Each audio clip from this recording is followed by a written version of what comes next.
Bonjour tout le monde. Aujourd'hui, on vous parle de justmeatit.ca. Justmeatit.ca qui vous vend de la viande de haute qualité et la livre directement chez vous. Tous les produits de justmeatit.ca proviennent de fermiers du Québec. Alors, on encourage l'économie locale. Et les animaux sont très bien élevés. Tous les animaux ont des petits chapeaux et sont vraiment, vraiment polis.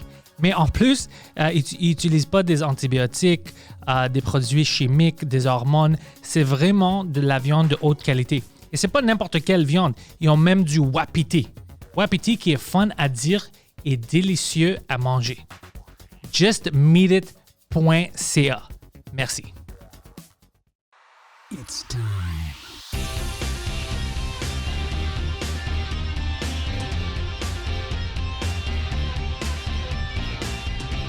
Fuck, on est là, David. Too bad qu'on n'enregistrait pas avant parce qu'on avait plein de bonnes conversations, mais on commence maintenant. Tu me renverras sur les mêmes pistes. Mais parce qu'Yvon Deschamps, Ouais. on parlait de lui maintenant, c'est à cause de Mike. C'est Mike qui m'a donné tout le détail. Hey, c'est le George Carlin de Québec. Mais je savais pas qu'il a pensé, ben, il a commencé et essayé de commencer une carrière aux États-Unis en anglais. Ouais, c'est ça qu'on jasait, c'est que tu es en train de dire que tu as hésité de jouer en français à cause de ton accent. Ouais. Et j'étais comme... au contraire, je pense pas que c'est une faiblesse, c'est ta force, c'est ton identité. Le monde font comme, ah oui, c'est un anglo de Montréal, mais comme, puis t'es grec, je pense. Ouais. Ça, c'est comme, tout le monde connaît un anglo-grec. Ou tout le monde. La première fois que je t'ai vu, je pense que je t'ai dit, hey, tu connais-tu Solo? Puis t'étais comme, oui. Qui était comme, Qui est drôle, ouais. Qui était un gars qui était à mon école secondaire. Puis, tu sais, pour dire qu'il faut que tu embraces ta différence, tout ça. Puis ça me rappelait que j'avais déjà lu à quelque part, puis j'ai jamais eu la chance d'en parler à Yvon Deschamps, parce que je l'ai jamais croisé 2 fois ou quelque chose, mais j'avais lu un passage, je pense, d'un extrait de sa bio où il disait qu'il avait commencé à tenter sa chance aux States. Tu sais, Yvon, c'était le plus gros, tu sais, c'est comme le plus grand humoriste québécois, je De pense. tout le temps. Oui, Ouais. puis je pense que c'est un peu comme... ça sera jamais à côté, ever, parce que c'est pas une question de popularité ou de bien vendu, c'est comme, il a changé la société. Ouais, c'est ça que Parce que Mike me disait. Il c'est- essayait de m'expliquer l'impact qu'il y avait. Il a comme un peu mis un miroir dans la face des Québécois, puis tu sais, genre, ses sujets, c'était juste des shit dark, c'était juste la violence conjugale, c'était juste... il y a un bit de lui, il faudrait que tu ailles écouter. Je peux pas dire... c'est pas un bit, parce que lui aussi, ça, le mot, c'était même pas humoriste à l'époque, c'était monologuiste. Parce qu'il parlait. Ouais, c'était comme... Puis il y avait son personnage, tu sais, qui était lui, dans le fond. Son personnage, c'était son personnage de stand-up, mais à l'époque, c'était pas autant... Puis comme il a dit, lui, dans les années 80, quand les stand-up ont commencé, puis les gars absurdes, il a fait « Oh shit, OK, je suis pas assez drôle. Là, il faut que je sois plus drôle, par exemple. J'ai trop de bouts où il n'y a pas de rire. Faut que je tide up un peu mes affaires. » Puis... de quoi je parlais? Alors, fait que là, c'est ça. Fait que ça, lui, c'était... il y a des trucs... Ah oui, c'est ça, je veux dire qu'il y a des trucs que récemment... Parce que j'imagine que tu connais moins son matériel, mais j'ai réécouté pendant la pandémie.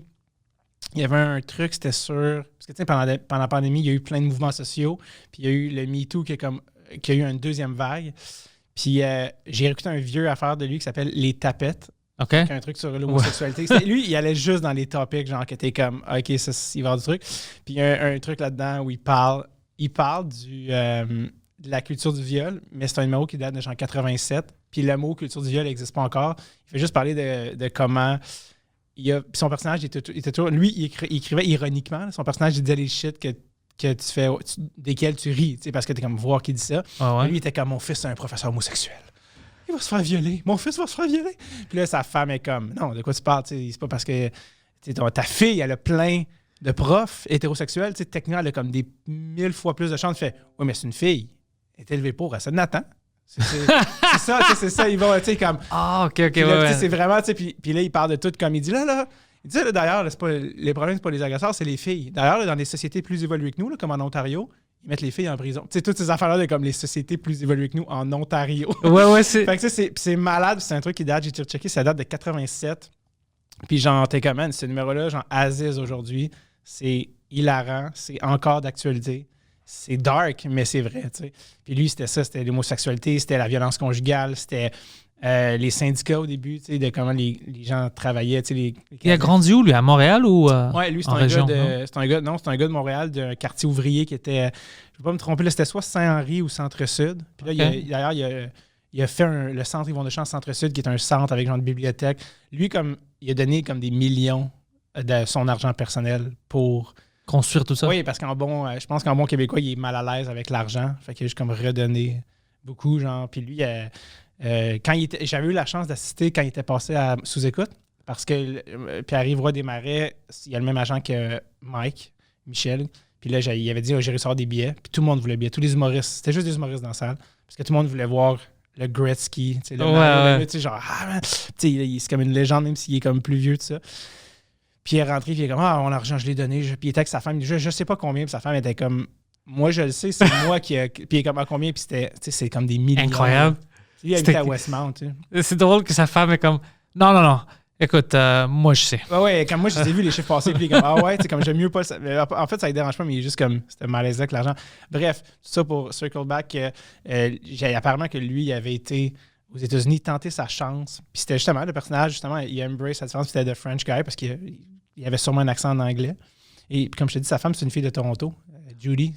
Sa femme, ses enfants sont parfaitement bilingues, sans accent, parce que ses enfants ont une mère anglophone puis un père francophone. Puis apparemment que ça marchait assez bien. Je sais pas si... Non, il n'y avait pas eu un spot sur le Late Night, mais je me souviens qu'il s'était fait remarquer, puis ça disait qu'il était comme en train de...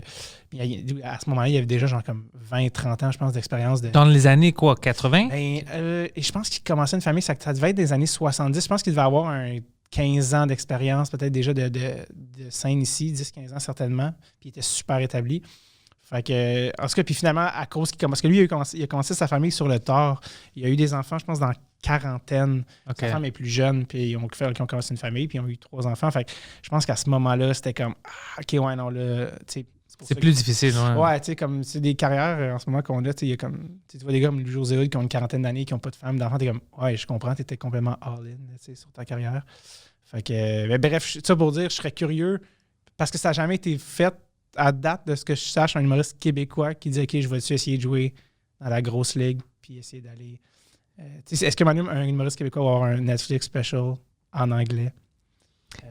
Mais tu veux dire un humoriste québécois comme avec l'accent? Parce que je pense que Mike peut, mais il n'y a pas vraiment un accent en anglais. Lui est vraiment, vraiment bilingue.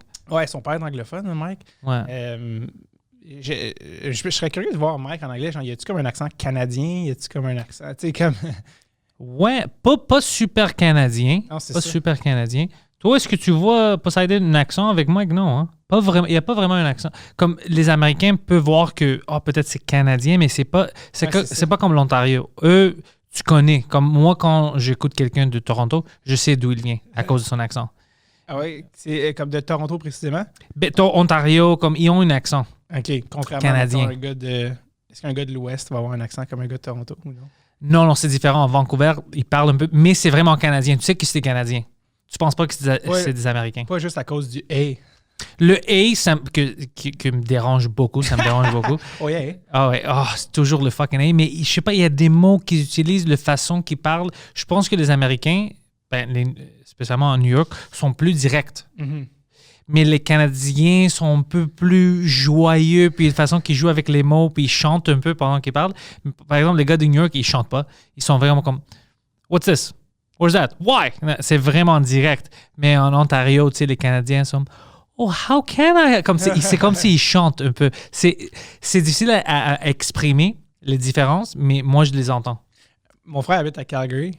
Eux, ils ont un accent. Ouais. Mes cousins sont là. OK, Calgary. Ouais. Puis... parce que ma soeur aussi a marié un gars de Calgary, puis elle habite à Vancouver. Fait que je me suis un peu promené, puis j'ai habité à Vancouver aussi un été parce que j'avais pris son appart. Puis quand j'étais allé voir mon frère une des dernières fois, je sais pas pourquoi ça m'a marqué, ils m'ont allé comme bruncher avec du monde de sa gang que je connaissais pas. Puis il y a une fille que, genre, quand elle parlait, j'avais de la misère à pas rire parce que sa musicalité était malade. Puis elle avait dit une phrase un moment donné, elle avait dit « People are ridiculous! » Ouais, mais tu vois la musique? Ridiculous! Puis j'étais comme... on dirait que j'attendais à ce qu'elle me dise « Non, je niaise, personne ne parle de même. » Non, mais j'adore que tu as dit ça parce que tu l'écoutes aussi, tu peux l'entendre. Ouais. C'est comme la musique, mais bizarre. Ouais. Mais eux, ils l'entendent pas. Ouais. Et moi, ça m'énerve parce que j'ai réalisé que quand je parle anglais, j'ai dit le « A » parce que quand j'étais jeune, mes parents m'ont envoyé dans un camp de hockey en Ontario. OK, c'est pour ça. C'est un peu là que j'ai appris un petit peu l'anglais. Fait que je suis comme « Oh yeah ». Puis je suis comme... Après, je fais « C'est vrai, je dis ça. Fuck. » Mais c'est ça, j'ai appris mon anglais au Canada. People are ridiculous. Moi, je suis venu... ridiculous. En Edmonton, je suis allé... c'était quoi? 2004? 2004. Je suis allé visiter ma famille. Puis ils m'ont pris de l'aéroport, on est allé dans un restaurant pour manger, puis ils me niaisaient « Oh, écoute, tu sais, tu viens de Québec, on a quelque chose de québécois. » Puis il y avait de la poutine, c'est sur le menu. Ouais. Puis moi, j'ai commandé, je dis, OK, I'll have the poutine. Puis elle me regarde, the poutine! Comme, juste la façon où elle a dit poutine, ça commençait à m'énerver. Je dis, why say like that? Like, ouais, puis c'est bizarre parce que tu penses pas. Quand je suis ici, je pense pas parce que tout le monde dit de la même façon. Puis dès que j'ai entendu poutine, je suis devenu enragé. J'avais envie de voter oui. Oui, puis c'est pour un sujet complètement stupide. Là, Ouais. mais ça m'a fucking énervé. J'étais comme, why say like that? Ouais, j'étais fucking enragé pour rien. Mais il peut pas, c'est juste la façon qu'il parle. Ouais. C'est vraiment, ouais, I don't know. Une musicalité. Ouais. Mais bref, ça pour dire, je serais curieux. Il y a une couple de. Là, il y a eu comme Martin Matt qui a un special sur Netflix qui était comme, je pense, le premier québécois, mais en français. OK? Mais je serais curieux de voir, est-ce qu'il y a un moment donné. C'est que ça prend quelqu'un qui veut justement, qui veut pas avoir de famille. Parce que si tu veux aller comme.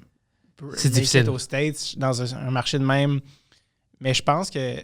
À la base, c'est ça, j'aurais pensé, il faut que tu parles vraiment anglais sans accent, mais non. Non. Je pense que ta force, c'est d'arriver puis de jouer la carte de comme, tu sais, genre, je vais pas dire le Céline Dion of comedy, mais tu sais, in a way, là, tu sais, un petit peu. Il y a plein de Latinos qui Latino. ont un accent, qui ont des Netflix specials en anglais. Ouais, tu sais, comme, il y en a qui est huge, là, si tu Gabriel Iglesias, non. Ouais, Mais, non. où lui aussi a un petit accent, mais il y a même des femmes. J'avais vu une Trejo, c'est quoi son nom, mais et puis ils ont des Ah, mais Netflix c'est ça, specials. lui, dans le fond, il est américain, il n'y a pas d'accent, dans le fond. Non, une femme, quelque chose, je sais pas son nom, mais c'était une Mexicaine avec un accent. Puis c'était drôle, je l'ai vu, puis c'était drôle. Puis moi, je pense, comme le monde m'a dit ici, ils m'ont dit que, écoute ton accent, si c'est drôle, c'est drôle. On s'en fout. Mhm. Alors, c'est quelque chose qu'on doit apprendre. Puis moi, je pense que si tu as un Québécois, un humoriste qui il peut parler anglais, mais avec un accent, puis il est drôle, les Américains s'en foutent, puis ils vont adorer ça à cause de l'accent. Puis ça va marcher. C'est juste qu'il y a plein de gens qui sont peur, je pense. Tout le monde pense que, oh shit, les États-Unis. Ouh, you know, whatever. Moi, je vais aux États-Unis. Tu n'as pas à avoir peur. Ils sont prêts à rire. Puis on a des jokes, puis on a des points de vue différents.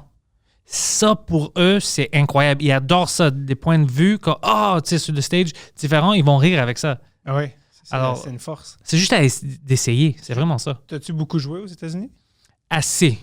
Pas, à cause de la pandémie, ils m'ont vraiment fucké parce que j'avais beaucoup de choses bookées pour l'année.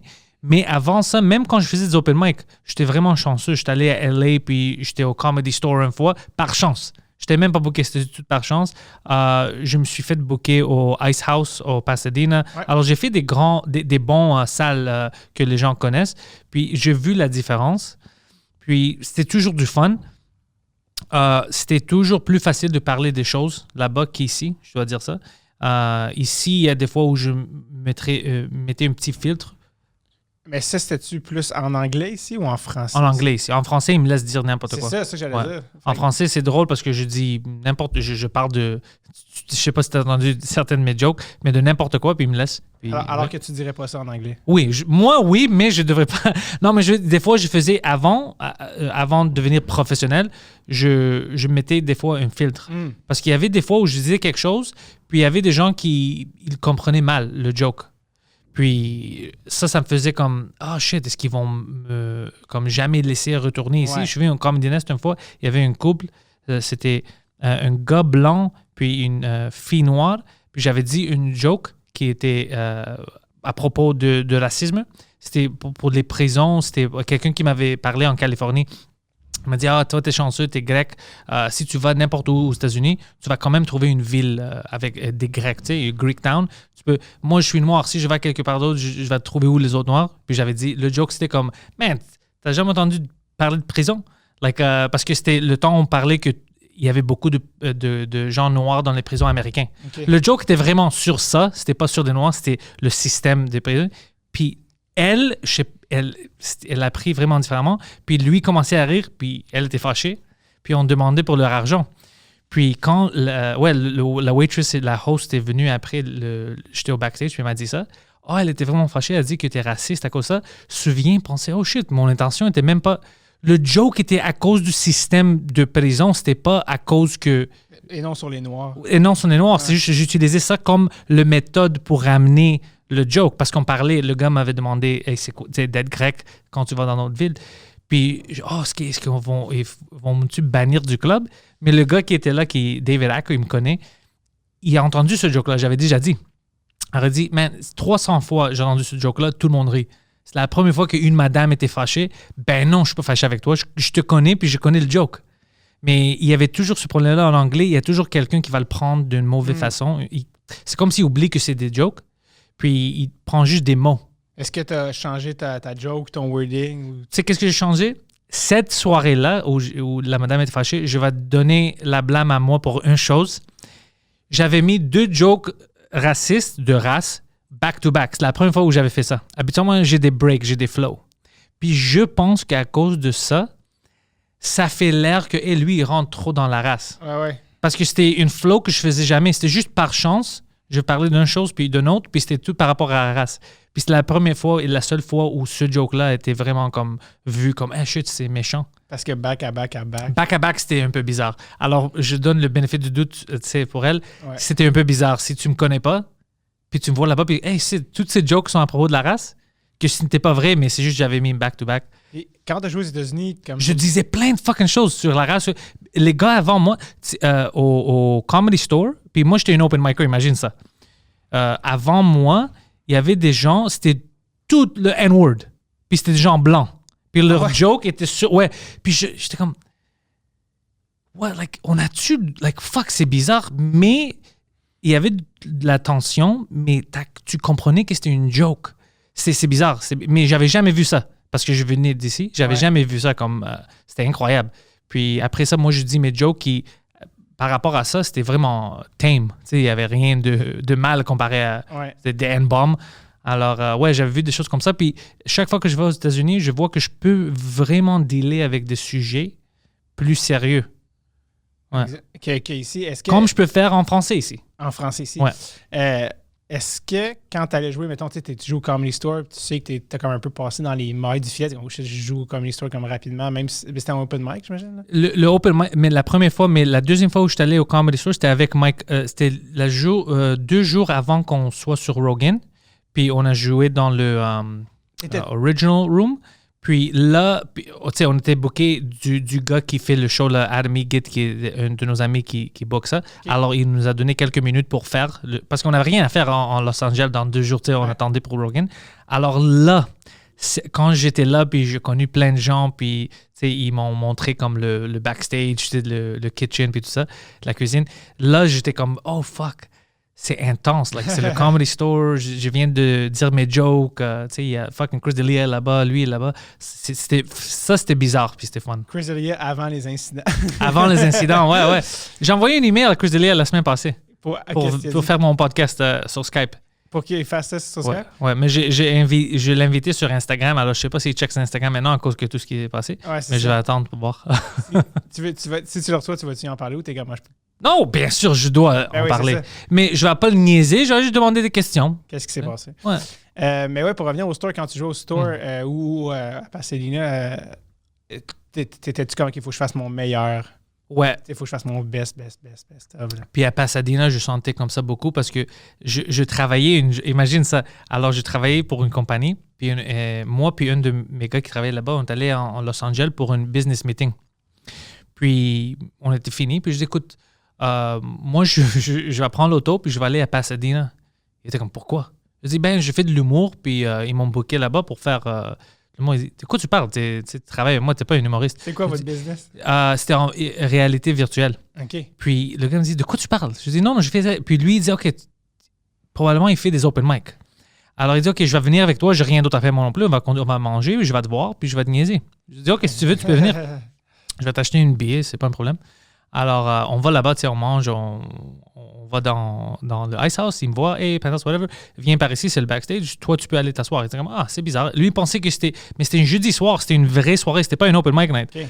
Alors, il s'assoit, il commence à voir les humoristes, il était comme, ça c'est bizarre, c'est des vrais humoristes, like, what the fuck. Puis après, il va vraiment se planter. C'est ça, puis il m'a jamais vu. Alors, je vais sur la scène, je fais mon shit, puis c'était allé bien, le monde rit, whatever. Lui, il rit, puis il a filmé tout ça sur son cellulaire, il dit, what the fuck? Who are you? Ouais, je savais pas. Moi, je pensais que c'est comme une hobby. Tu fais de l'humour. Je savais pas que tu es humoriste. Pas professionnel. Whatever. De quoi tu parles, pas professionnel? Tu dois quitter ton job. Tu vas faire juste ça. De quoi tu parles? Ça fait combien de temps? Quelques années. Parce que maintenant, est-ce que tu es full-time? Ouais, maintenant, c'est full-time. Mais c'est comme 2 ans avant que je pouvais faire ça full-time. C'était comme avant Mike, je connaissais pas Mike. C'était vraiment avant mon podcast, à des numéros et tout ça. C'était vraiment beaucoup avant ça. Fait que dans ce temps-là, tu travailles pour MindGeek, mais là, maintenant, tu fais... Ouais, non, c'était une autre compagnie, ça n'existe plus maintenant. Puis c'était Virtual Reality, Augmented Reality. Puis c'était fun pour moi parce que, tu sais, j'aimais ça. Mais j'étais bon dans ça, mais c'était pas ma passion. Right. Tu vois? C'est vrai. Mais c'était drôle parce que, le gars, il savait pas, il était comme... Je pensais que c'était juste une joke que tu fais des open mic. Ouais. Puis elle me dit, pourquoi est-ce que tu poursuis pas ça? Puis je dis, shit, au Québec, il n'y a pas une poursuite. Tu sais, en anglais, je peux pas faire une business avec ça, c'est impossible. Faut ça que tu fasses les Yucks au Canada.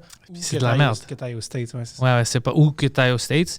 Ou, comme maintenant, j'ai commencé, tu sais, avec le podcast, la plateforme, tu peux, puis en français. Là, j'ai commencé à faire quelque chose. Mm-hmm. Puis je m'implique dans plein de choses, puis j'ai du fun. Là, ça marche, mais ça a pris des années. Puis, à cause de Mike aussi, parce que Mike m'a fait connaître au monde. Tu sais, avant Mike, c'était vraiment difficile. C'est comme Thomas Levac, mais en anglais. Ouais, c'est ça. Ah ouais, c'est l'autre différence. ouais, c'est ça. Mais les deux, on est bizarres. Puis Thomas, ça va être, je pense, le prochain Frenchcast la semaine prochaine. Okay. Alors, c'est drôle que tu mentionnes, ouais. C'est drôle. L'autre jour, moi puis PY, on était nommés pour un Olivier. Puis on était sûr qu'on n'allait pas gagner. Fait qu'on avait dit à Thomas, si on gagne, tu iras. Comme chercher le prix, genre. Puis t'as-tu gagné? T'as-tu gagné? Oh, je savais pas, félicitations! Non, je savais pas ça, pour ça, j'étais comme, oh, it's happening. Puis je regarde Tom, il est comme, let's go! C'est juste Tommy, comme, oh, go! Puis il arrive, puis il était allé chercher le prix, puis il nous a ramené le prix. Puis le monde était tout confus. Le monde est comme, what the fuck, la cam sur toi? Puis là, ils sont comme, ils te voient pas te lever, puis ils sont comme, qu'est-ce qui se passe? Mais ça, c'est une bonne histoire. Puis juste comme Tom est allé, tu en parleras à Tom, puis il est juste comme, c'était vraiment le day of, on était comme, à qui on donne un mot, genre, puis on lui a fait lire un mot stupide en anglais, qui était Hi, my name is Claudia. Tu sais, c'était super cave. Puis, tu sais, Tom, on était comme, à qui on demandait, Tom, puis Tom, il va être game, puis on va voir, comme, OK, cool, oui, sure, cool, ouais. Puis là, genre, ouais, tiens, tu check ça, lui, il a pas, ouais, pas de trouble, il le met dans ses poches, tu sais, super, comme, cool. C'est une bonne impression, mais j'adore ça, ouais. Ça, c'est fucking cool, Puis juste après, genre, pas longtemps après, il a gagné pour son podcast. Ouais. Fait que là, il est retourné, puis c'est son premier gag, mais il est juste arrivé, puis le monde a fait, lui, him again, puis il arrive, puis il a juste dit, de retour, puis le monde a ri parce que c'était genre, OK, mais là, il est là, mais pour lui. Parce que, fait que, ouais, une chance qu'il existe. Ouais, tu vois? Mais Mike a aidé plein de monde, moi, je crois. Ouais, c'est ça. Tu sais, Tom, avant, il était vraiment un writer. Vraiment un writer en humour. Il avait fait un peu de stand-up, mais il était comme pas à l'aise. Puis là, quand il a fait Mike, c'est comme si les gens ont fait « on veut voir plus de toi ». Puis là, il est parti sa soirée, il est parti son podcast. Puis là, à cause de la pandémie, il était encore plus en ligne dans le podcast. Puis il a gagné un Olivier pour son podcast. Tu sais, je suis vraiment content pour lui parce que c'est comme... Là, il y a comme son thing. Genre. Puis, c'est un bon gars. Ouais, parce qu'on a des gens qui sont pas des bonnes personnes, tu sais, dans l'industrie. Mais lui, c'est un des bons gars. Ouais, vraiment. Tu veux qu'il fasse genre, bien. What you see is what you get, là. Genre, comme... 100%. Tu vas arriver puis il va te parler de ton pénis pendant 15 minutes. Genre, tu vas être comme... Ouais, mais il fait ça dans la vraie vie aussi. Comment on est dans une église? Calme-toi. Tu parles un peu fort à ce moment au restaurant. ouais. Genre, c'est qui me disait... Quelqu'un qui me disait, je peux pas aller écrire avec lui dans un café. Je suis toujours comme... parce qu'il comme, ouais, dis que tu l'encules, c'est ça qui est drôle. Il écrit ça dans un café sur Beaubien, t'es comme mais j'ai une de mes sœurs qui habite en Australie, elle est en Belgique, mais bref, elle essaie d'écouter des podcasts de moi parce que comme on se parle pas, on se parle, mais je veux dire, elle me voit pas en show, tu sais, fait qu'elle essaie de me mettre la main sur ce qu'elle peut, tu sais, de moi. Puis là, elle voit comme, mettons, que je vois son podcast, puis elle est comme, ce gars-là est vraiment bizarre. J'ai pas aimé ça du tout. Puis elle est comme juste comme vraiment plus comme sérieux? Square. Là, ça. Fait que quand elle a écouté ça, elle était comme ce gars-là me rend vraiment mal à l'aise. Ah ouais? J'étais comme ouais, c'est ce qu'il fait dans la vie. Mais non, je l'adore. J'adore Thomas. Ouais, moi j'étais à l'aise avec lui. La première fois, when was the first time I met Thomas Levac? C'était au bordel, je pense. Mm-hmm. Je sais pas s'il faisait sous-écoute ou moi j'étais là, je faisais du stand-up, je sais pas. Mais de la premier moment où je connais Thomas, je l'aimais. Quand j'étais comme, this is my guy. Ouais, complètement aussi. Puis, est-ce que tu as joué au bordel en français? Ouais, plein de fois. Le show régulier? Ben, plein de fois, comme 5 fois avant que ça ferme. Ouais, exact. Donc, en français sur le show régulier.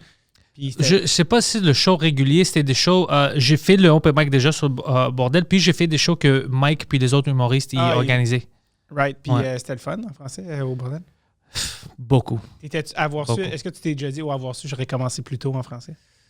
Oui puis non. C'est facile à dire oui, mais je pense que ce qui m'aide aussi, c'était que j'étais déjà un humoriste en anglais. Je sais mes jokes, je sais comment faire le stand-up.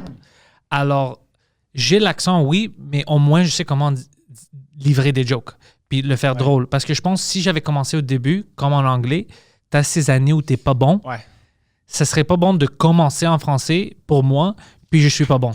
Maintenant, j'ai de l'avantage où mes jokes, je les connais. Par exemple, si je fais mon heure, c'est déjà en anglais. Alors, c'est juste un exercice à traduire, mais traduire bien pour que ça marche en français. Ouais. Mais je sais qu'est-ce qui marche et qu'est-ce qui ne marche pas.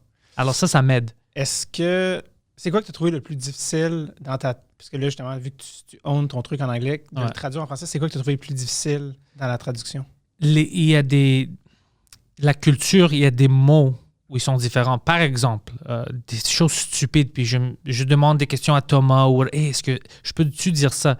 C'est vraiment la poubelle, on va dire. Vidange. Il y a des différences, les mots, puis la réaction du monde est différente. Même les choses techniques. J'ai une joke où je parle des emails. Puis, je mets les mails dans le trash. Puis moi, je disais, je le rentre dans le corbeil. Parce que c'est ça qui est écrit sur l'ordi, puis c'est comme ça qu'ils m'ont appris à l'école quand j'étais petit.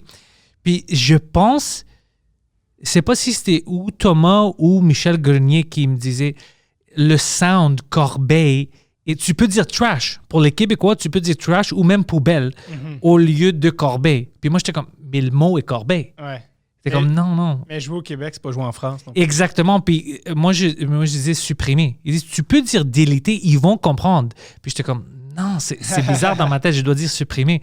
Ils disent, non, tu sais, des petits trucs comme ça. Tu peux le slang québécois. Tu peux le slang, mais moi, à cause que j'ai pas grandi avec le slang québécois, pour moi, je suis comme, si je dis ça, ils vont-tu comprendre? Parce que moi, je comprends pas. Mais ils disent, ouais, ils comprennent tout. Et des fois, quand je suis dans l'âge au bordel avec Daniel Tirado, des fois, il me demande telle affaire ou telle affaire. Ça, si je dis ça, comment tu dirais ça en français? Mais comme en français, Keb. Puis des fois, je me suis je l'avais vu sur scène, puis il avait dit quelque chose que j'étais comme. En le disant, j'ai fait en ce moment, les gens, ils pensent à. Je sais que toi, tu veux dire ça, mais les gens, en ce moment, ils pensent à. Telle affaire, ouais. Là, quand il sort, je fais je pense que quand tu as dit ça, les gens, ils se demandaient pourquoi ça allait peut-être moins rire. Et j'ai fait, c'est parce que je pense qu'ils ont pensé à ça. Fait que si tu utilisais tel mot, puis il a fait, OK, ouais. Mais des fois, c'est des mini-affaires, tu sais, que. Tout petit, ouais. Dans la musicalité. Mais c'est ça qui est le plus tough aussi dans une langue secondaire. Puis à chaque fois que je parle anglais pour une période plus que quelques minutes, que là, je fais, fuck, ça me prend plus d'énergie que parler français. Puis là, je fais, c'est vrai, je suis vraiment pas anglophone. C'est à quel point, à moins que tu aies grandi avec les deux langues, là, que quand tu parles une langue seconde, tu dis jamais exactement ce que tu veux dire.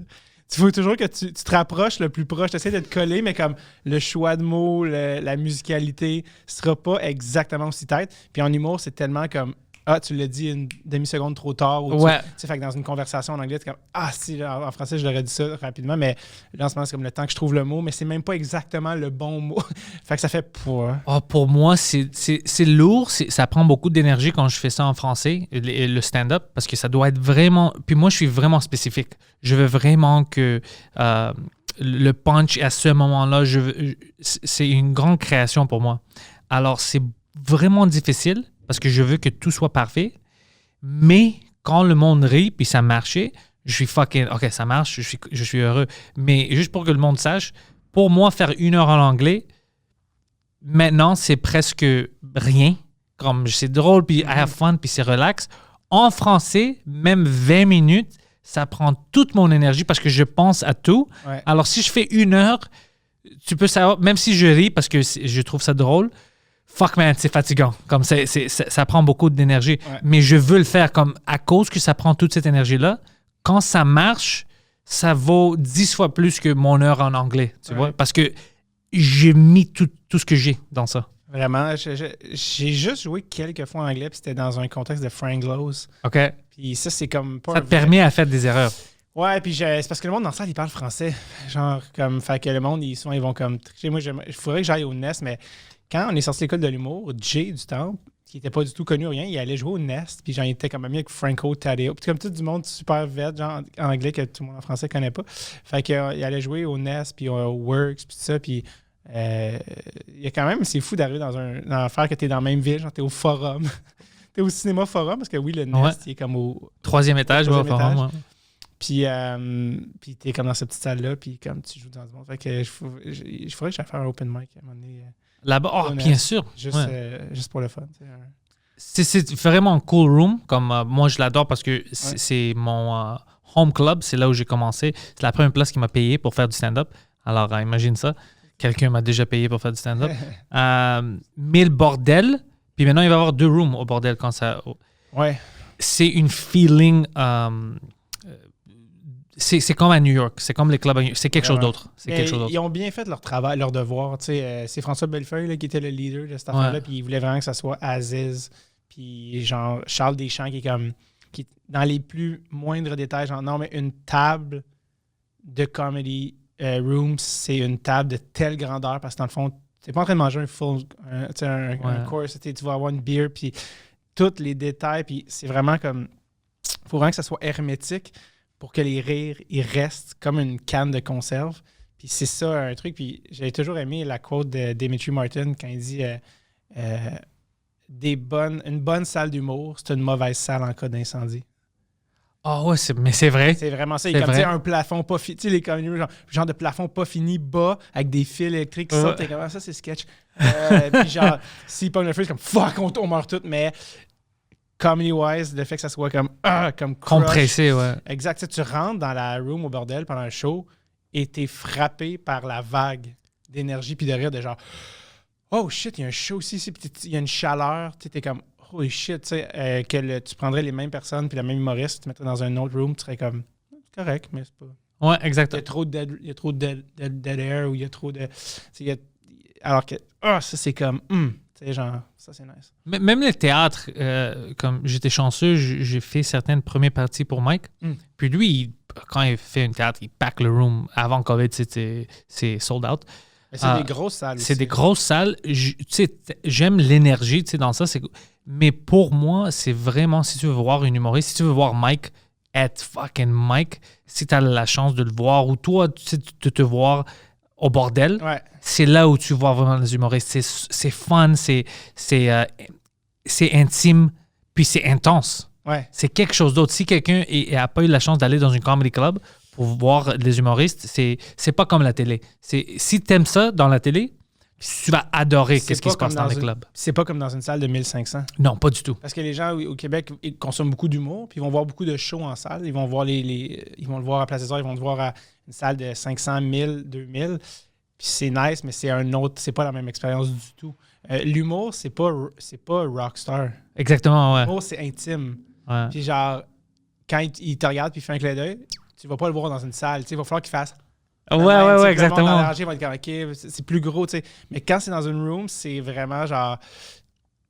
Ça se passe juste ça, t'assois, hein? Personne d'autre qui vit ça en ce moment. Tu sais, il y a quelque chose de comme, oh, c'est live, il est juste à côté de moi. Puis c'est ça, tu le vois quand Louis-José, il pop, le monde sont comme... Puis c'est comme, mais là, il n'y a pas de... Puis c'est ça qui est nice avec le monde, c'est que tu peux pas tricher. Non. Si c'est pas bon, si le gag est pas drôle, tu le sais pas dans 15 minutes, tu le sais là. Quand tu le dis, puis ceux qui marchent, ils marchent là. Puis quand tu dis pour la première fois, il y a quelque chose de... Ouais, ça je pense que ça pourra pas vieillir, ce concept-là. De comme... Puis là, tu sais, les shows Zoom, on essaie de s'arranger. Les shows Zoom, fuck. Mais c'est pas la même affaire. Puis je sens que les gens, puis c'est ça que le bordel, je pense, qui amène au Québec, les gens qui ont jamais été dans un comedy club, peut-être des fois qui sont moins à l'aise en anglais ou qui sont jamais allés aux States, c'est comme la première expérience qui se rapproche de « Oh shit, OK, ça c'est un show d'humour, mais j'ai jamais vu quelque chose qui a cette énergie-là. » Puis je pense que tu as une raison pourquoi le bordel est comme sold out des semaines d'avance, parce que je pense que les gens qui y vont sont comme... Ils en parlent, puis ils retournent, c'est comme... On ne savait pas c'était qui les humoristes. C'est fou de demander aux gens d'acheter un billet pour un show qui n'ont aucune idée. Ouais. C'est comme ça quand tu vas dans un comedy club, là, quand tu vas au Cellar, quand tu vas peu importe où. Ouais, tu vas en bas, puis... Tu payes pour quoi? Tu payes pour le saut de qualité qu'eux représentent. T'sais. Puis je pense que aussi les gars ont travaillé fort là-dessus de ne pas mettre n'importe qui sur un show. T'sais. Mais c'est pour ça que t'es quand même on est chanceux parce qu'imagine, tu sais pas, tu vas au bordel comme fan, puis tu sais, fucking Eddie King est là, Mike Ward, Louis, c'est Bellefeuille, il rentre puis il fait un numéro. T'es comme holy shit! Puis probablement 2-3 humoristes dont tu n'as jamais entendu parler, mais que tu as vraiment aimé. Ouais, puis tu veux en savoir plus. Ouais, leur système là-bas, c'est... Puis j'avais jamais vu un système comme ça ici, avant Mike, parce que je connaissais pas qu'est-ce qui se passe au bordel. Puis j'étais fucking surpris. J'étais comme quoi, 3 mois d'avance, puis ils savent pas c'est qui. Oui, mais ils savent que c'est la qualité. Tout le monde sort. On a plein de personnes, quand ils viennent dans la ville, d'autres humoristes de la France, ils sont bons. Ils savent que c'est au bordel que ça se passe. Puis c'est comme, holy shit. Puis de créer l'open mic aussi. Ça, c'est Mike, l'open mic, là, qui a dit faut qu'il y ait un open mic. Puis là, je pense que peut-être au début, il y en avait peut-être qui étaient réticents, des amateurs, des gens qui n'ont jamais fait ça. Puis Mike a dit c'est un comedy club, il y a un open mic. Il faut que tu donnes la chance à des gens de le faire. Puis ces gens-là, il y en a là-dedans. Même si c'est un petit pourcentage comme ils vont graduer. Comme un draft, même s'il y en a juste un là-dedans qui se ramasse sur un regular, c'est comme si tu n'avais pas donné la chance d'aller faire 5 minutes quand il était au cégep ou à l'université ou peu importe, il n'aurait jamais le fait. Fait que de donner ça puis de mettre le petit néon open mic. Ouais. Puis c'est une open mic de qualité. Ouais. Il y a toujours en anglais. Puis il y a des regulars qui viennent. Mais il y a des regulars qui vont sur l'open mic, mais je vais dire quelque chose. Même la façon où ils run l'open mic, c'est fucking bon. C'est pour ça que tu dois booker en avance. T'écris. Mais en anglais, si tu veux faire une open mic ici, tu sais pourquoi c'est difficile des fois? Tu essaies de tester des jokes. Tu vas à une open mic, il n'y a pas assez de gens, il y a 3 personnes. Ils ne sont pas excités alors. C'est les amis d'un autre gars qui est sur le show. Puis tu n'es pas sûr, est-ce que ça marche pas parce qu'ils ne m'écoutent pas? Est-ce que ça marche pas parce que c'est pas fun? Tu peux jamais être sûr. Mais moi, je suis allé au open mic au bordel, puis tu peux tester. Il y a des gens là-bas. Il y a des gens qui ont payé des billets pour voir un open mic, puis ils sont prêts à rire. Ouais. Alors, tu peux jouer avec tes jokes, tu peux essayer des choses. Mais en anglais, ici, des fois, je me trouve comme « Ah, fuck, I want to test », mais il y a 3 personnes. Ouais. Est-ce que je teste ou est-ce que j'utilise mon matériel? Même si je teste, je sais pas si ça va comme... Ouais, c'est l'inverse. Je vais au open mic ici pour tester, puis souvent, des fois, ils sont tellement genre comme... Ils n'ont pas payé cher, mais ils sont tellement comme down, c'est un late night, ils sont comme... Tu vas utiliser tes bons jokes. non, ils sont comme « Ah, tu peux être plus... » Des fois, c'est comme si t'es pas assez dark ou trash, même. Des fois, ils sont comme oh, ouais. Ah non, on est venu voir l'open mic, genre, vas-y avec des trucs dark. Puis des fois, t'es comme Ah, mais je veux juste tester un bit comme qui est pas nécessairement trash ou whatever. Puis des fois, je suis comme ils sont tellement prêts à ce que ça soit genre over the top que si c'est normal, ils vont underreact. T'es comme Ah, parce que vous vouliez que je fasse une joke d'avortement, right? Ouais. Puis, mais je sais pas, fait que des fois, c'est l'inverse, ils sont tellement comme Ah ouais? Que des fois, t'es comme OK, c'était. Je vais le refaire demain, mais je suis pas mal sûr que genre c'est pas si poche que ça, parce que souvent c'est ça, c'est de jauger entre les deux. Mais on est aussi chanceux au Québec de pouvoir jouer comme régulier au bordel assez rapidement. Tu sais, jouer au Cellar à New York, ça doit prendre genre comme 15 ans. Tu vois ce que je veux dire? Comme, ça doit prendre du temps, puis il y a tellement puis tu dois avoir des amis. Je sais, pour le Cellar, c'est difficile. Oui, c'est une business, c'est politique, il y a plein de niveaux à ça. Tu sais, juste pour faire une showcase au Cellar, tu dois avoir une des réguliers te donner une recommendation. Mm-hmm. Alors, même si tu es au télé ou whatever, ils s'en foutent. Si une des réguliers n'a pas dit « OK, I vouch for him, lui, il peut venir ouais. », ils vont pas te laisser aller. Imagine ça. C'est comme... Alors que, tu sais, ici, c'est plus petit. Charles, il va te faire jouer au open mic. Il va aller te voir jouer une couple de fois. Puis, mais tu sais, je trouve qu'on est chanceux de... Puis moi, j'ai été chanceux dans le timing de quand je suis sorti de l'école. C'était comme il y a 8 ans. Le bordel n'existait pas encore. Fait que tu as le temps de devenir un peu bon. Puis quand le bordel arrive... de pouvoir jouer rapidement, mais maintenant, je réalise à quel point, pour les gens qui commencent l'humour-là, eux, c'est « OK, le bordel, je veux jouer », mais ça n'existait pas quand nous, on a commencé. C'est pas un de tes rêves parce que ça n'existait pas, non, mais pour eux, ça peut être une rêve, ouais. Exact, fait que c'est cool de créer cette affaire-là, puis j'ai hâte de voir avec l'autre room aussi, de faire des choses solo. Toi, as-tu déjà fait 1 heure en français? En français, non, pas encore. Okay. Mais j'ai mon heure, je suis préparé. J'étais prêt à faire une petite tournée avant qu'on avait même vendu des billets. Puis j'étais nerveux, man. J'étais fucking nerveux. Puis c'est juste à cause de mon accent. Je parle assez de français pour que je puisse communiquer. J'ai le podcast. Mais je pense que si je dis un mot mal ou je dis quelque chose en anglais, ils vont pas aimer ça. Mais c'était tout dans ma tête. Ouais. Parce que c'était vraiment les fans puis les autres humoristes qui me disaient « De quoi tu parles? » Ça n'a rien à faire, tu sais. Puis ils m'ont donné des exemples des humoristes qui le font en anglais avec un accent. Et tu vois, est-ce que tu as un problème avec ça? Je dis non, c'est drôle. Exactement, c'est fucking drôle. Juste fais tes fucking blagues puis ferme ta gueule. Alors, ça m'a motivé, mais j'étais quand même nerveux. Je suis nerveux, mais dès qu'on recommence, s'ils me disent demain, hey, dans 1 mois, tout est ouvert, je vais commencer à vendre des billets, je vais aller faire un petit tournée. Je vais faire ça en français. Je pensais que tu étais nerveux à cause des jokes, mais tu étais nerveux juste à cause de l'accent. Parce que moi, j'avais un show, c'est drôle que tu dis ça, parce que justement, avec les salles qui réouvrent, j'avais un show en avril 2020 au Terminal. J'avais loué le Terminal pour faire 1 heure, parce que j'ai comme une nouvelle heure que je veux casser beaucoup de nouveaux stocks. Il y a eu la pandémie, puis là, on l'a fait avec la pandémie, on a fait, on va le remettre dans 1 an, parce que anyway, même si ça réouvre, ça va être long. Fait que là, on a mis avril 2021. Puis là, quand ils ont dit 26 mars, ils ont dit, on réouvre les salles. Le terminal, c'est pas une salle, c'est un bar. Ouais. Fait que là, on était comme, mais ils n'ont pas le droit de vendre d'alcool. Fait qu'ils vont pas ouvrir. Puis là, la semaine d'après, le gars, il a écrit, on réouvre le terminal. Puis je suis comme, oh shit, dans 2 semaines, faut que je fasse tu dois être prêt. 1 heure. Oh, fuck, ouais. Moi, si j'étais dans ta place, je serais nerveux aussi. Fait que là, je sais que j'ai du stock qui est comme, qui marche, que même si c'est du nouveau stock, je l'assume, mais j'ai comme beaucoup de nouvelles tunes, de nouveaux bits que je suis comme, man, les gens, je vais leur dire, dude, genre à soir, il y a des jokes qui meurent, là, comme, ça va être du brand new. Puis là, je me suis demandé la question, est-ce qu'on le fait, est-ce qu'on le fait pas? Parce que, tu sais, c'est comme shit, tu sais, ça va être beaucoup de nouveaux stocks. Mais pour avoir fait une couple de shows depuis le début du retour des salles, le monde sont comme, dude, on essaie, go. C'est comme, c'est pas grave, là, comme, on voulait pas être chez nous à soir. By the way, les Québécois, avant la pandémie, puis moi, j'ai vécu ça moi-même, ils apprécient plus. Alors, ils savent que c'était difficile. On n'a pas fait du stand-up, ça fait longtemps. Des choses Zoom ne sont pas du fucking stand-up. On n'est pas à 100%. Ils vont savoir que c'est la vérité, c'est la réalité qu'on vit. S'ils sont là et achètent des billets, ils sont là pour supporter.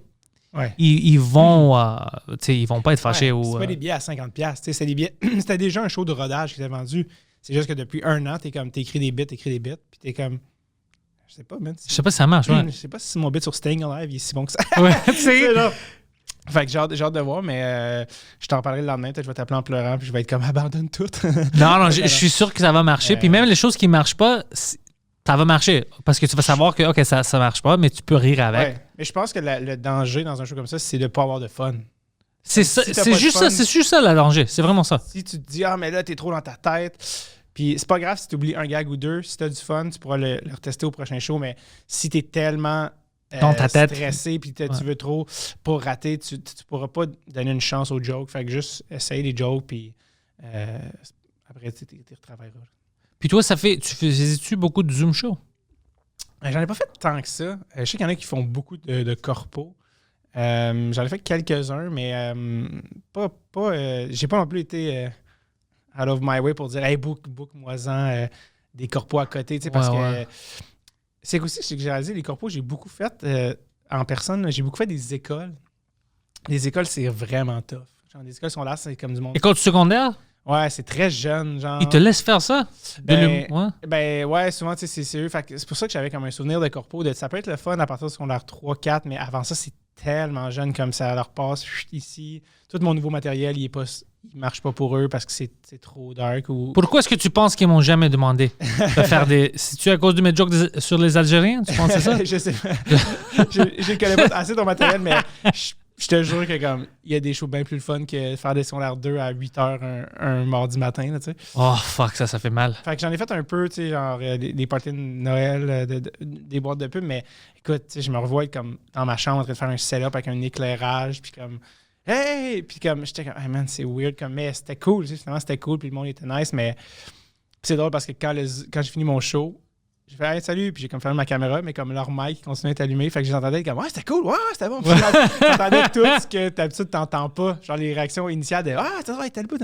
J'étais comme, j'ai juste écouté le plus longtemps jusqu'à ce qu'elle ferme le Zoom, là, la fille, mais non, mais c'est ça, j'aimais mieux comme écrire puis travailler sur mon show, puis c'est ça que j'ai fait, tu sais, j'ai fini des tunes, j'ai fini des bits que je suis comme check, là, faut juste que je l'apprenne puis je le fasse le 16. Mais 1 mois avant, quand ça a pété, il y a 1 an, j'étais pas fini d'être prêt non plus, tu sais, comme parce que t'es comme, tu te mets des deadlines puis tout ça, mais le fait d'avoir eu du temps. Mais là, c'est drôle en plus parce qu'avec ce qu'ils ont annoncé hier, je me dis, est-ce que Montréal, on va shut down? Ouais, parce qu'ils ont fermé Lévis puis Québec encore. Puis Gatineau. Puis Gatineau aussi. Hier, j'étais en train de parler avec un gars de Gatineau qui avait une petite soirée, genre, puis qu'il y a des gars qui sont allés la semaine dernière, puis comme c'était cool. Ils sont comme, ouais, puis j'étais, OK, man, je vais écrire, je vais aller casser comme. Plein de matériel. Une demi-heure, whatever, puis le gars est comme. On se reparle à 5 heures parce que lui, puis là, je fais c'est vrai, il y a la conférence de presse, puis finalement, Gatineau a été mis on hold pour comme 10 jours. Fait que, sûrement que ça va être plus que 10 jours, puis peut-être que Montréal va suivre. Fait que, je sais pas, j'ai hâte de voir. Puis toi, est-ce que tu viens de Montréal? Ouais. T'as grandi ici, tout ça? Ouais. Ou quel endroit? Rosemont. Ouais, Rosemont dans l'Est. Puis toi, t'es pas TMR? Non, Parc Extension. OK, j'avais juste l'autre bord de la clôture. Ouais. J'avais des amis, c'est à l'autre bar, comme il y a du monde qui connaissent pas, s'ils sont pas de Montréal, ils savent pas qu'il y a une fucking clôture qui sépare une des meilleurs quartiers, comme plus riches, avec Parkex le plus pauvre. Alors, ouais, mais c'est la réalité. Ouais, mais il y a beaucoup de... C'est dans Parkex qu'il y a le Marvin's. Ouais.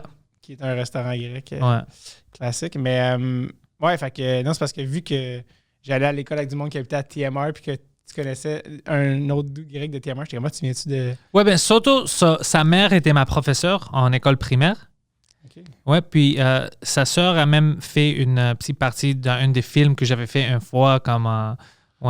Puis il travaillait au restaurant Soto Casa Grecque sur Prince Arthur avec plein d'autres amis. Ouais. Alors, ça fait longtemps qu'on se connaît. Il habite pas en Californie à ce temps? Ouais, oui, il est retourné à New York. Je pense qu'il est à New York. Il travaille pour Yahoo pour un peu.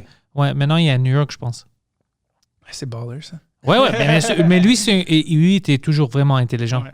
Alors, comme un gars intelligent, il va pas travailler toujours ici. Il a dit, fuck it, je vais essayer quelque chose d'autre.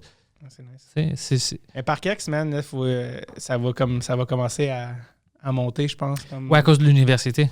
Ouais, puis comme déjà là, j'ai comme les loyers montent, puis t'habites-tu encore là ou non? Non. Okay.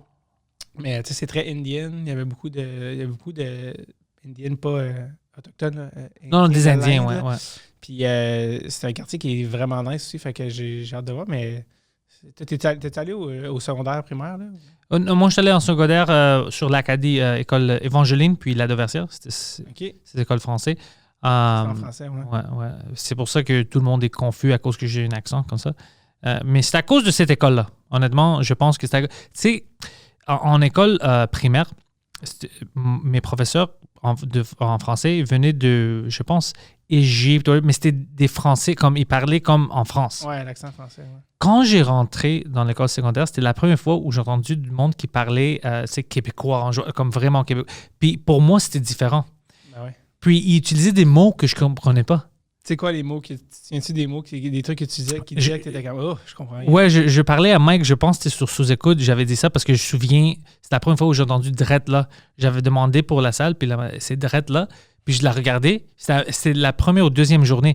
Puis j'étais comme, madame, je comprends pas, c'est où? C'est drette là. Je vous comprends pas. Tu parles pas français? Puis moi, j'étais comme, non, madame, moi, je parle français. Vous ne parlez pas français. Puis j'ai eu une retenue. Puis c'était les premiers 2 jours où j'étais à l'école secondaire. Puis ça m'a vraiment marqué. J'étais comme, oh fuck, elle était vraiment fâchée. Mais je dis, what the fuck is that? Drette là? Je sais pas c'est quoi. C'est drôle que tu dis ça. Mon podcast, il s'appelle Drette sur le tape. Tu vois, c'est pour ça qu'il était ici, by the way. C'est juste à cause de ça. Ouais, exact. C'était pour comme on vienne full circle sur le mot drette. Je veux que le monde sache que nous, nos jokes sont vraiment fucking... On pense à tout. Non, mais c'est fucking... Maintenant, je comprends. Je connais beaucoup de lingo puis le slang québécois. Mais dans le temps, je savais pas parce que tous les profs que j'avais, ils venaient de la France puis Alors, il y avait une façon de parler différente. Comme Stan, ceux qui vont en Stanislas. J'ai des amis qui sont allés en Stanislas aussi. Exact. Mais moi, As-tu déjà entendu ça, l'expression « drette sur le tape » ? Non. Si je t'ai dit dans un contexte de hockey, drette sur le tape. Moi, avant, je l'avais pas entendu, mais à cause que je comprends maintenant, moi, je pense que c'est une passe qui va tape to tape, right? Exact. Ouais, je comprends. Ouais, c'est ça, je comprends maintenant, mais j'avais de la difficulté au début. Oui, non, c'est ça. C'est pour ça que j'étais comme, c'est drôle qu'on revienne à ça, puisque c'est le nom de mon podcast. Puis ça me fait rire parce qu'il y a des gens qui écoutent le podcast comme en France. Puis je suis comme, je me demande. En France, ils comprennent pas. Je me demande qu'est-ce qui pogne, là, puis qu'est-ce qui.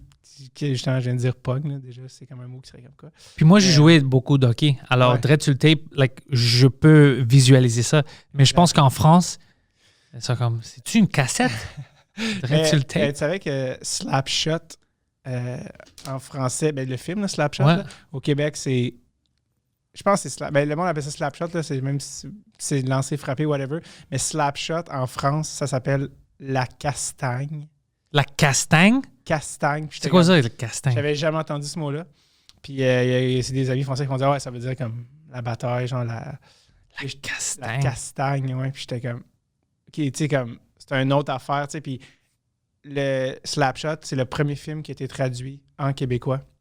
Ah ouais, avec le dub? Ouais, avec le « Hey, t'as gros là, ça se m'a pété! » Tu sais, vraiment, le premier film dub en québécois, parce que vu que c'est notre sport, le hockey, puis qu'on a des trucs qui ont dit « Si vous faites doubler ça en France, les gens ici vont rire de vous, là, comme Ouais, ça a C'est de la notre merde. sport, traduit par avec eux qui jouent pas tant, avec leur vocabulaire, ça va jamais marcher. Fait qu'ils ont fait OK. Fait que là, le premier film québécois, c'est pour ça que le film est comme aussi populaire au Québec, c'est que toutes les expressions qu'il y a dedans, c'est genre moi tuer mon esti. Tu sais, comme c'est vraiment genre ultra keb. Puis il y a quelqu'un qui a fait un documentaire là-dessus. Ça s'appelle comment, le documentaire? Ça s'appelle je pense que c'est quelque chose. Je pense que c'est Lancer frappé. Non, attends. C'est quelque chose, petite histoire d'un film culte. Mais je sais qu'il est sur YouTube. Il y a quelqu'un qui l'a mis tout sur YouTube. Can you just take note? I want to watch it. Puis c'est vraiment sur comme tout ce film-là. Puis le officiel, la license, le permis pour faire du gear Slapshot officiel, Ouais. c'est des gars de la Rive-Sud de Montréal qui ont acheté ça à Universal. Puis c'est eux qui font le gear officiel de Slapshot? Slapshot. Puis Ah, ça, ils c'est vendent smart. partout dans le monde.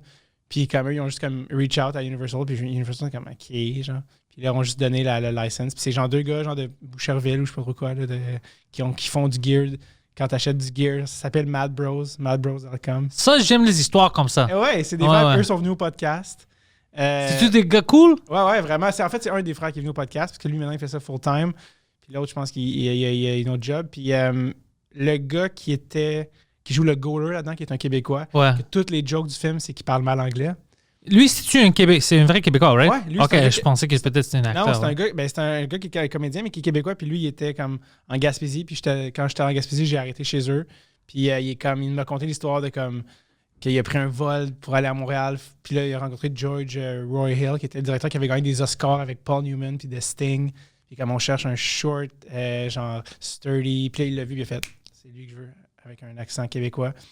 Puis lui, toutes ses lignes, c'est trade me. Comment qu'on dit échange-moi? Comme trade me right fucking now. Trade me right fucking now. Raccroche. Puis là, genre, tout ça, c'est comme ce gars-là, tu sais. Puis tout le monde dit, hey, t'es pas le gars de Slapshot. Puis c'est malade. Puis lui aussi, il est venu au podcast.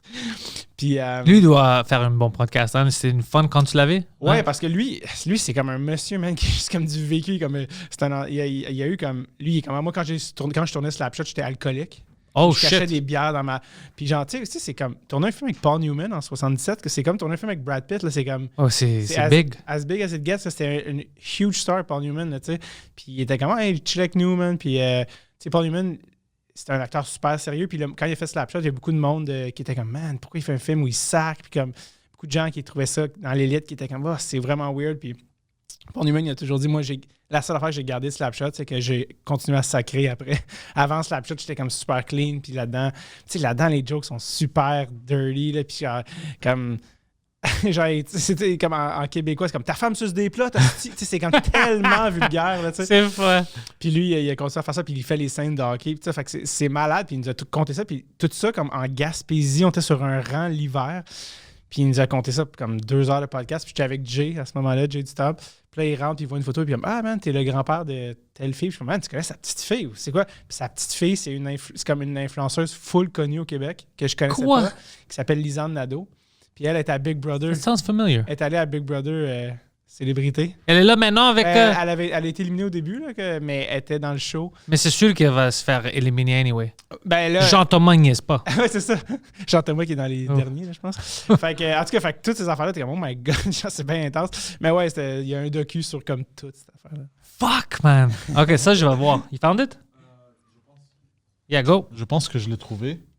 Ça s'appelle comment? C'est-tu un film en 2016 du hockey propre, petite histoire de film culte? Du hockey, ouais, exactement. C'est Ouais, ça. je l'ai trouvé à part Sarah Fortin, Christiane Laurence, les réalisateurs, Exact. et John Cohen. Exact. Garde le lien pour moi. Parfait. Exact. Merci pour ça.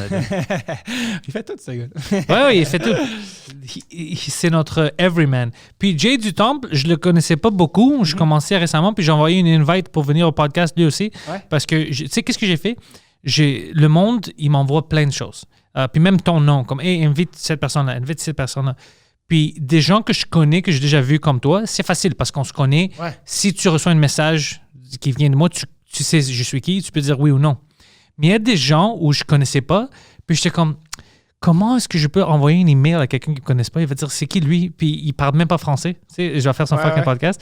Alors, j'étais allé sur mon YouTube, puis j'ai vu, parce que les noms que j'ai reçus, c'est plein, ça termine pas comme c'est. Il y a des gens que j'ai pas de connexion avec eux du tout.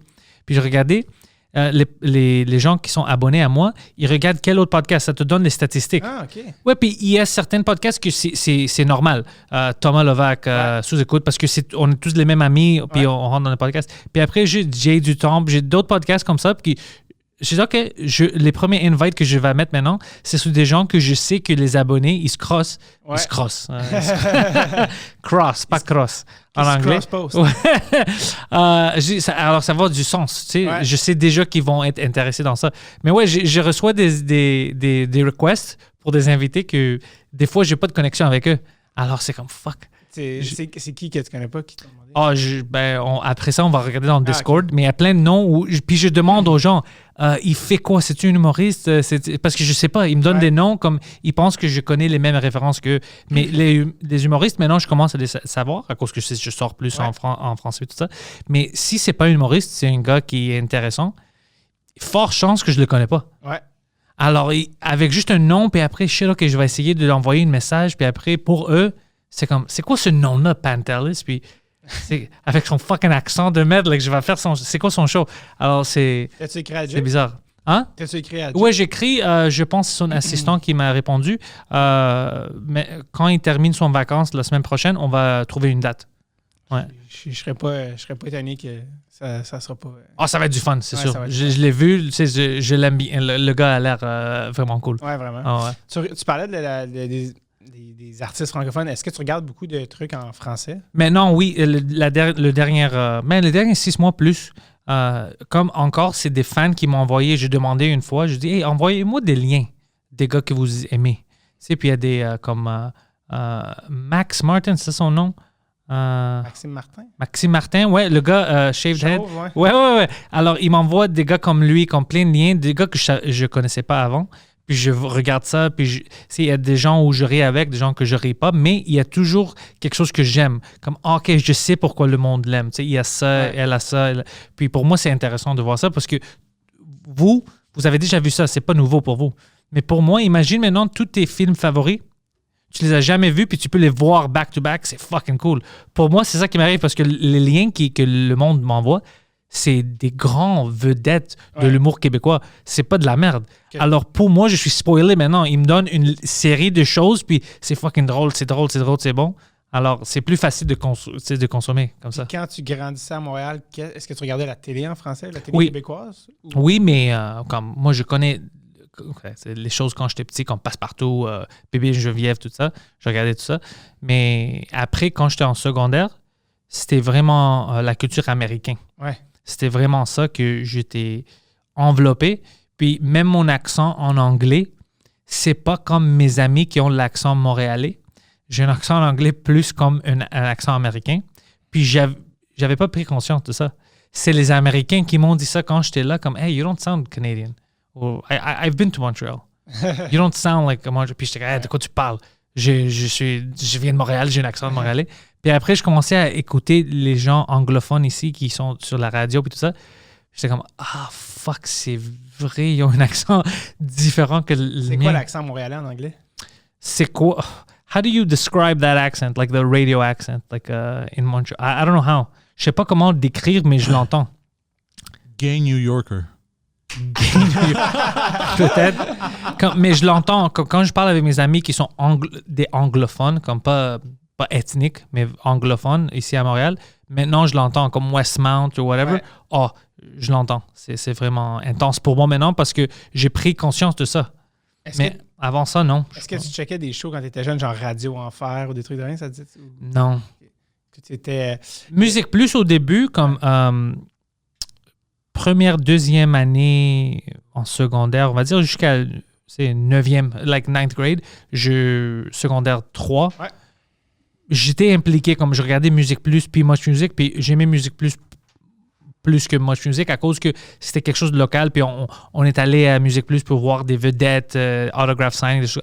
Alors, j'étais pris dans cet aspect de la culture, mais pas dans quelque chose qui est vraiment important, dans une culture qui est l'humour.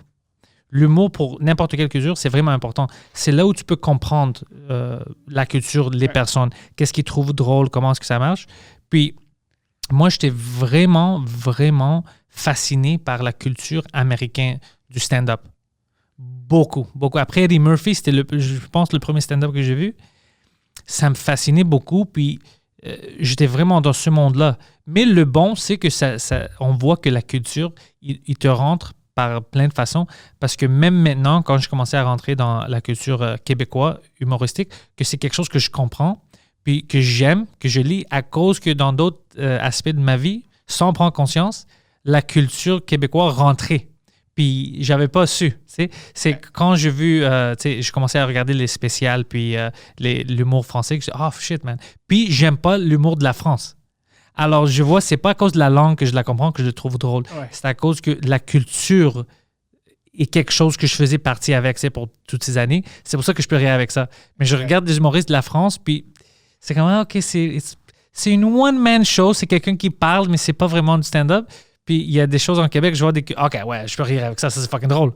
Le stand-up aussi en France, c'est quand même relativement nouveau. Là. Ouais. Je sais, ils seraient sûrement pas contents, mais c'est vrai. Comme le non, c'est nous. Mais moi, je te dis... C'est assez récent. Comme pendant longtemps, leur stand-up, c'était Gad Elmaleh. Puis là, il est comme... Ouais, le stand-up de tout le monde d'autre que Gad Elmaleh recyclé. Ouais. Fait que là, il y en a une couple de bons. Blanche Gardin, qui est vraiment une bonne humoriste. Puis c'est drôle parce qu'elle... Elle avait gagné un Molière, puis elle avait dit, qui était comme un prix en France, puis elle avait dit, en tout cas, merci à mon idole Louis C.K. Puis après ça, elle a commencé à sortir avec Louis C.K.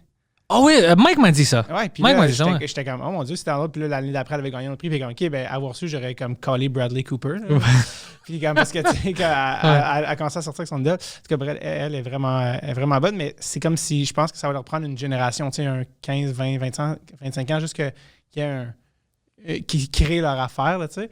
Mais au Québec, c'est qui les humoristes qui t'ont marqué? Ou y a-t-il des humoristes que tu as découvert au Québec que t'aimes? Dans le fond, c'est qui tes préférés? Tes humoristes préférés au Québec? Ben je vais dire, premièrement, on va pas parler de Mike, parce que pour moi, ça compte pas, parce que maintenant, je suis trop habitué à Mike, puis le monde, ils savent que Mike me fait rire, parce que il fait facilement quand on est sur une podcast.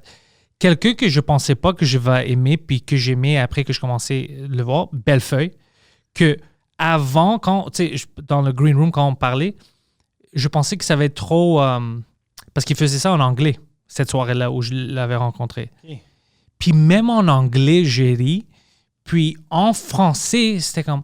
Oh fuck, je pensais pas que ce gars-là... je pensais pas que c'est mon style de l'humour. Puis un gars que j'oublie son nom à chaque fois... mais je pense que c'est Louis-José Hood. Le gars qui parle vite, qui était sur Good Cop, Bad Cop, c'est lui? Ouais. This fucking guy, il me faisait rire pour des années, quand je ne connaissais pas c'était qui. Ouais. Parce que je le voyais dans plein de choses. Puis c'est vraiment... de l'heure à clip à Musique Plus. Ouais. Pour moi, puis imagine ça, je ne pouvais pas le mettre dans une catégorie. Comme maintenant, je peux. Je sais c'est qui, je peux aller les voir si je veux. Puis mais autant, c'était juste quelqu'un qui revenait dans mon view. Ouais. Oh, fuck, man, this guy's funny. Mais je pensais pas plus que ça. C'est comme un des plus gros humoristes québécois. C'est un des plus populaires. Il est populaire. Ah, c'est un des plus populaires. Toute génération confondue. C'est pas une surprise pour moi. Si Yvon, c'est Carlin, Louis-José, c'est Seinfeld. OK, pour moi, ça, c'est acceptable. Il est fucking... C'est plus clean. C'est plus clean, c'est très observational. Quand il est arrivé début 2000, c'était comme le premier... C'est celui qui était vraiment observational, que le monde était comme... Il y en a un peu cette affaire-là plus poussée que ceux qui étaient avant, qui étaient un peu plus, peut-être, no offense, générique. Mais lui, ça a été comme... Puis au début, c'était beaucoup ça. Il parlait vite quand il était jeune. Là, maintenant, il est un petit peu plus mellow. Là, il a comme une quarantaine d'années. Mais lui, tu sais, c'est comme... Il a vendu, je pense... je veux pas dire n'importe quoi, mais je sais qu'il y a plusieurs années déjà, il avait passé le cap du million de billets vendus en OK, ouais, Mike me disait quelque chose une fois parce que je connaissais... Il avait comme une invité sur Sous-Écoute. Ouais. Récemment, puis il m'a dit on peut pas parler de ça parce qu'on faisait, je pense, tout Joke Minimum, mais tu sais, mon invité demain, tu devrais venir, ça va être fucking. Puis je dis c'est qui? Il dit c'est un grand nom, puis il a dit son nom, puis moi j'avais juste un black star, I don't know who that is. Mais c'est pour ça que je dis.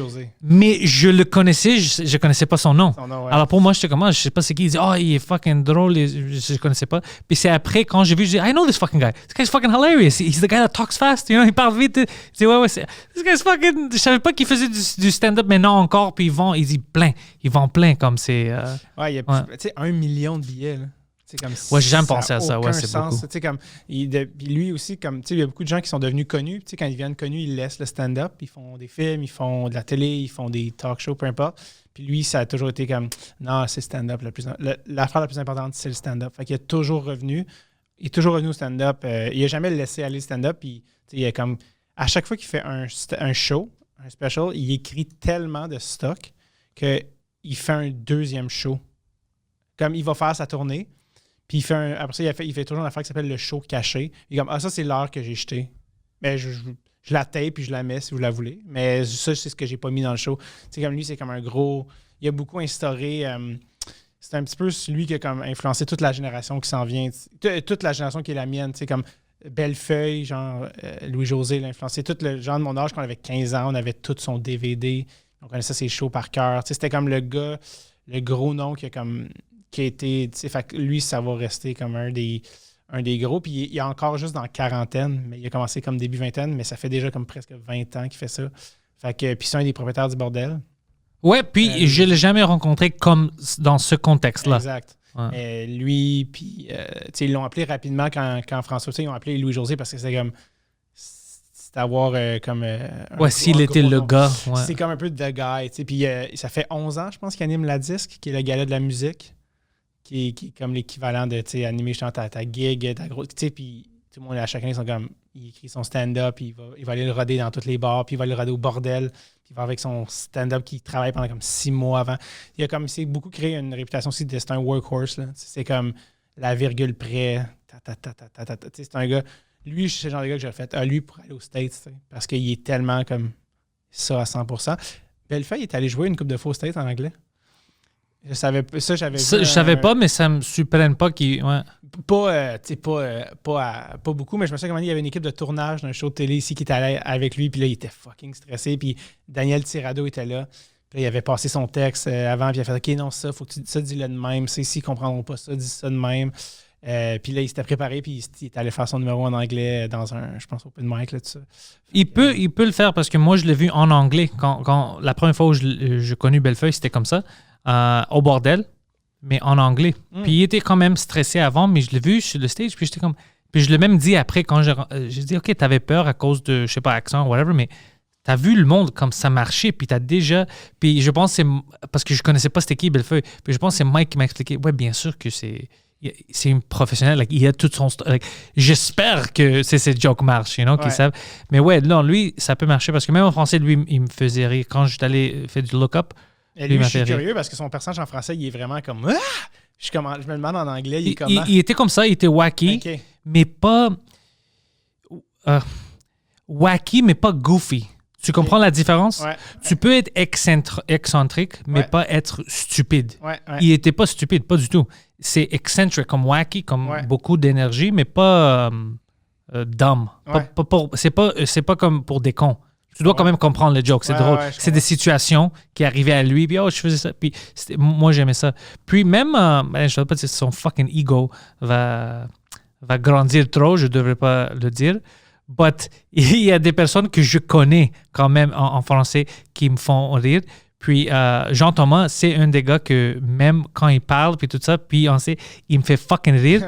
Puis, je voulais pas le dire parce que s'il regarde ça, son ego va être comme Jean-Thomas, ça? Ouais. Je vais être dans les meilleurs, mais c'est la vérité. Il me fait fucking rire, le gars.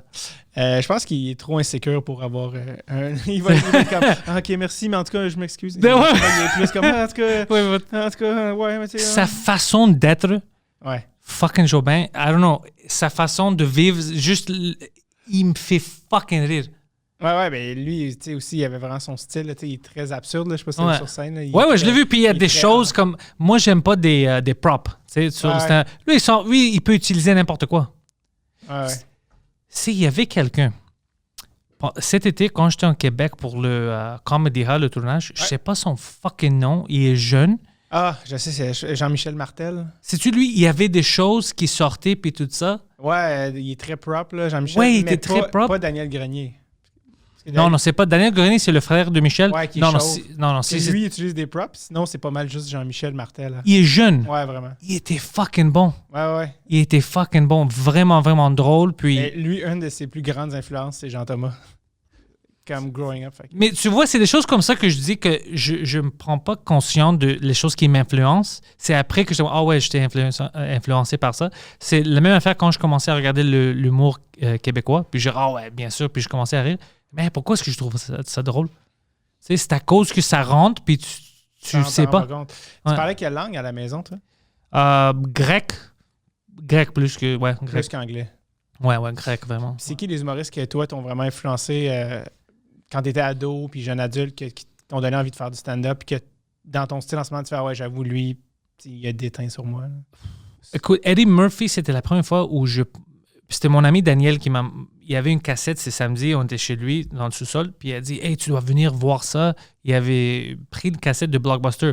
Puis je me souviens pas encore si c'était Delirious ou Raw, mais je me souviens que c'était Eddie Murphy. Puis fuck, le monde rit, il parle de sa famille, puis tout ça. On peut parler de ça parce que nous, on faisait toujours des jokes. Comme les enfants de Parkex, quand on grandit, on se niaisait entre nous, puis c'était toujours vraiment, vraiment important d'être drôle pour tout le monde. Alors, tous mes amis, moi, je les trouve plus drôles que moi. C'était fucking incroyable. Alors, pour nous, c'était important, ça. Puis, je voyais quelqu'un qui faisait le monde rire, puis c'était sa job. Puis, pour moi, c'était comme une clé, comme tu peux faire ça. Puis lui, c'est pas comme si il joue un personnage, il parlait de sa famille, de sa situation. On peut parler de ça. Puis ça, c'était vraiment le clic, mais je savais pas qu'on peut faire une carrière quand même. Mais je sais que ça a commencé le feu. Mais après, mes influences, je suis sûr que je suis influencé par Bill Burr. C'est 100% sûr parce que le no apologies, c'est comme ça que je sens, je pense que ça, je l'ai vu dans lui. C'est pour ça que je peux le faire. Parce que je l'ai vu comme, oui, on peut être nous-mêmes, comme ça, puis fuck it. Puis c'est comme ça que je suis, puis je pense que ça vient de lui. Et ça, c'est No Apologies, c'était pas un de ses premiers shows, ça, justement? Bill Burr? Ouais. C'était pas comme ça que ça s'appelait un de ses premiers shows? Comment? T'as dit No Apologies? Peut-être. Toi, tu veux dire son style en général. Ouais, son style. Je sais qu'il y a un de ses premiers shows qui... Peut-être. C'est juste parce qu'il est comme ça. Ouais, son style est vraiment No Apologies, comme c'est ça. Puis c'est comme ça que moi, je vois l'humour aussi. Mes intentions sont toujours de te faire rire. Ouais. C'est jamais de te faire mal. Si j'arrive à te faire mal à cause d'une joke, d'une situation, tu dois vraiment savoir que c'était pas par exprès, puis en contexte, c'est juste que je veux te faire rire. Comme au Comedy Nest. Mais c'était ça l'intention. Même cette soirée-là, c'était tout le monde d'autre riait. Mm-hmm. Je sentais mal pour le gars, parce qu'apparemment, tout le monde qui était autour de lui, même la waitress a dit c'était bizarre parce que lui, il riait fort, puis c'était un gars blanc, puis elle était comme we're leaving. Puis j'étais comme, oh shit, mais ça, pour le gars, ça doit être bizarre après, parce qu'elle pensait que j'étais raciste. Mm-hmm. Alors, elle va penser, est-ce que toi, t'es raciste, c'est au gars? Ouais, mais c'était même pas une joke raciste, c'était honnêtement... Ils se sont laissés dans l'auto juste après le show. Imagine, à cause du show. Elle a dit, dépose-moi là. Ah, come on, baby, non, dépose-moi au coin. I live here now. Ouais, c'est ça. Non, mais c'est vraiment, je pense que Bill Burr a une grande influence sur moi. Puis des gars qui n'étaient pas des humoristes, des gars qui faisaient du radio, Ron Bennington, Opie and Anthony, même Howard Stern d'une manière ou d'une autre, juste de créer quelque chose. Tu prends quelque chose de plein de monde, tu es influencé, puis tu ne le sais pas des fois. Puis, il y a un gars qui s'appelle Patrice O'Neill. C'est un humoriste américain. Il est décédé maintenant. Ouais. Il était noir, je pense. Ouais, il était noir. Mais une autre chose bizarre avec moi, mes plus grandes influences sont culturellement des Américains, des gars noirs. Puis, j'avais pas rendu compte, ça fait 1 an, je pense que je parlais dans un podcast, puis je me suis rendu compte, j'étais comme, oh shit, ça c'est bizarre. Puis je commençais à penser pourquoi. Puis j'ai réalisé quelque chose. Quand j'étais plus jeune, par exemple, moi j'aime le rap, mais pas tout le rap. Comme je déteste le rap qui existe maintenant, mais j'adorais Tupac quand j'étais plus jeune. Puis Tupac, il parlait de quoi? Puis tu sais, quand il parle des injustices, moi je suis pas noir. Moi, j'ai pas vécu la même vie que des jeunes de mon âge, tu sais, qui étaient noirs. Mais à cause qu'il y avait toujours cette différence. Moi, je me souviens quand je parlais en anglais à un policier, tu sais, des policiers québécois qui me disaient « Oh, c'est grec, sale, tu sais, immigrant », des choses comme ça. Puis c'est des choses qui rentrent dans ta tête. Alors moi, quand je regardais ça, c'était toujours des gens qui parlaient des problèmes qu'ils avaient à cause qu'ils étaient différents, mais visiblement. Ouais. Mais ils parlaient de leurs différences, puis comment ça marchait, puis comment... Puis pour moi, je pense que there was a resonance. Tu sais, ça sonnait avec moi subconsciously. C'était vraiment pas voulu à cause que je sentais des fois comme « Ah ouais, c'est fucking bizarre que je me fais viser pour des choses stupides comme mon accent ou à cause que je suis grec puis je suis pas québécois. » Mais c'était pas des choses que j'avais un problème vraiment outward, que je parlais aux gens comme « Oh, c'est une injustice. » Mais ça me dérangeait. Ouais. Puis maintenant, je vois ça. Parce que, oh shit, c'est pour ça que j'apprécie ça. Oh ouais, je comprends. Tu sais, là, t'es victime de ça ou whatever. Je sais pourquoi ça fait mal. Mais c'est des choses que je pensais pas. Ça arrivait dans moi, mais je parlais jamais de ça. Ouais. Ouais, c'est pour ça que j'ai apprécié beaucoup ces jokes-là. Ça venait d'un angle que je vivais, puis j'étais même pas au courant. C'était trop. Ouais, c'était inconscient. Ouais. C'est drôle en plus parce que t'es comme, tu sais, j'étais pas québécois, j'étais grec, puis j'étais comme, tu sais, comme. C'est ça être québécois. Tu sais, le Québec, c'est du monde qui viennent de partout. Tu sais, je veux dire, même ceux qui sont quote québécois viennent de Angleterre ou France. Tu comprends ce que je veux dire? Mais non, je vois ça. Puis je peux ça. dire, mais quand j'étais jeune, puis c'était toujours des gens qui me. C'était jamais des jeunes.